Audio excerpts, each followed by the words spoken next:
Bonjour à toutes et à tous.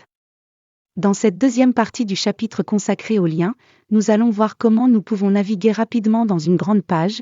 Nous verrons également comment effectuer des liens vers des fichiers, comment faire un lien vers votre boîte d'email. Dans la première partie, nous avons vu comment créer un lien vers un site extérieur et vers une autre page de notre site.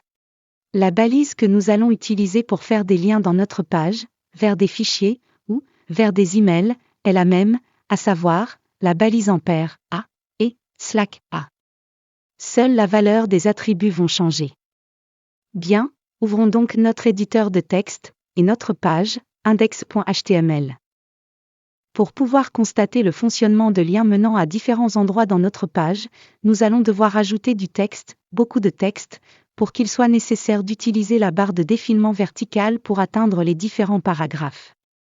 Ajoutons donc du texte dans chaque paragraphe. Celui-ci n'a pas d'importance pour le moment, il est juste là pour pouvoir avoir une très grande page. Bien, ceci fait, nous allons devoir ajouter des points de repère, qui s'appellent des encres, au deuxième et au dernier paragraphe. Pour créer une encre, nous allons ajouter un attribut au titre ou au paragraphe que nous voulons atteindre.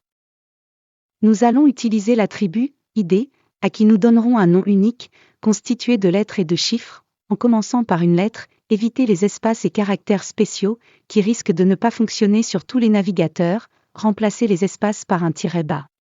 Voici comment l'utiliser.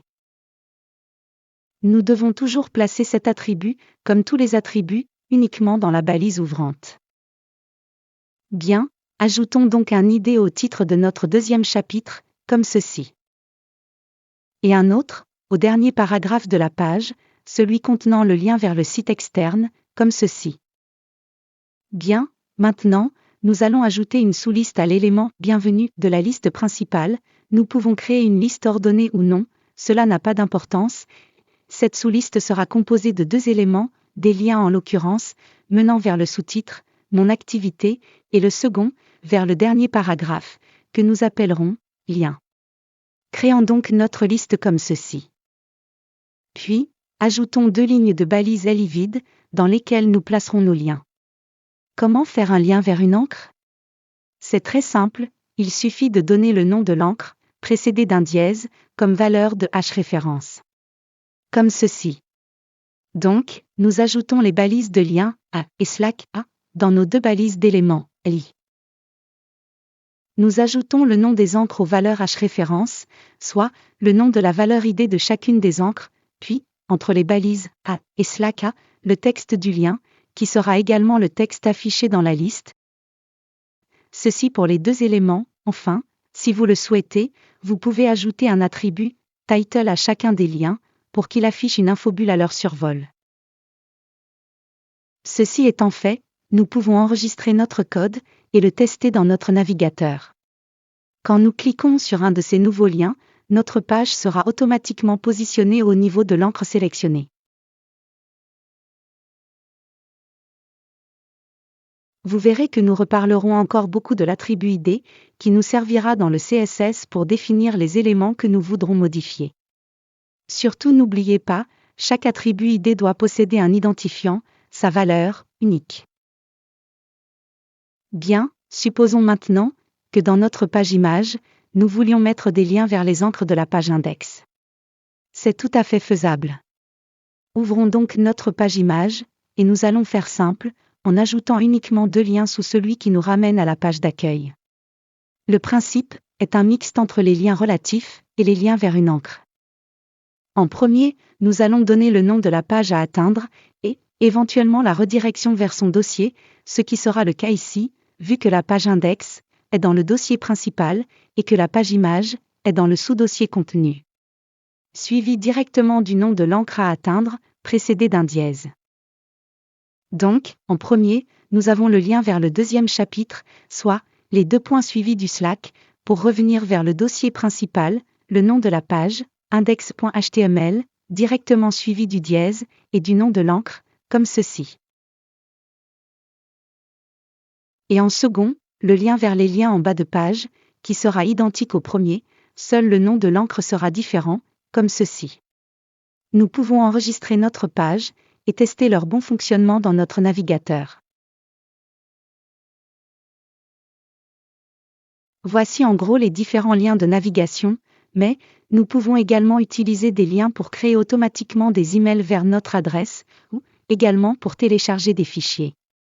Voyons comment faire un lien pour que vos visiteurs puissent nous contacter par email. C'est enfantin, il suffit de modifier la valeur de l'attribut hreférence du lien, en Malto, suivi de votre adresse email, comme ceci. Nous pouvons ajouter un petit paragraphe, tout à la fin de notre page index, avec un petit texte, comme « Vous pouvez nous contacter à l'adresse », suivi d'un lien « Malto » à votre adresse. Avec comme infobulle, cliquez ici pour nous envoyer un email. Et voilà, simple comme bonjour. Quand l'internaute cliquera sur ce lien, une boîte de dialogue s'ouvrira, où il indiquera simplement son adresse email et le texte de son message. Testons cela après avoir enregistré notre code dans notre navigateur.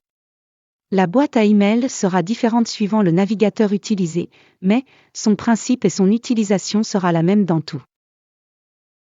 Bien, maintenant, il est possible que vous vouliez fournir un ou des fichiers à vos visiteurs. C'est également très simple. Juste un conseil, mettez votre ou vos fichiers dans un fichier compressé de type zip ou RAR, et vous devrez les placer dans votre dossier principal ou dans un sous-dossier. Quand vous mettrez votre site en ligne, ils devront également être téléchargés sur le serveur. Supposons que nous avons un fichier de type RAR, contenant, par exemple des textes, et qu'il se nomme mestext.rar, et qu'il est placé dans le sous-dossier contenu. Dans un des paragraphes, nous allons insérer un lien permettant le téléchargement de ce fichier. Nous allons donc créer un lien. Pour le moment cela est un exemple, et son emplacement n'a pas d'importance, dans le premier chapitre. Donc, insérons dans celui-ci, les balises de lien, A, et /A, puis, l'attribut hreférence, avec comme valeur, le nom du sous-dossier, contenu, suivi d'un / et du nom du fichier. Ajoutons le texte du lien, et, une infobulle qui dira, cliquez pour télécharger le fichier. Quand un utilisateur cliquera sur ce lien, le navigateur voyant qu'il ne s'agit pas d'une page web, mais bien d'un fichier, lancera la procédure de téléchargement de celui-ci. Faisons le test dans notre navigateur, après avoir sauvegardé notre page. Effectivement, quand nous cliquons sur ce lien, le navigateur va ouvrir une fenêtre proposant le téléchargement du fichier. Voilà. Nous verrons qu'il y a encore d'autres possibilités d'utilisation de la balise de lien. Nous savons donc maintenant, en gros, comment afficher tous les textes de notre futur site. Bien, mais je vois que vous trépignez d'impatience pour voir comment nous pouvons modifier à notre goût tous ces différents éléments. Bien, nous allons donc commencer à voir cela dans le chapitre suivant, avec les bases du CSS. Merci de votre attention. Katerina et Patrick.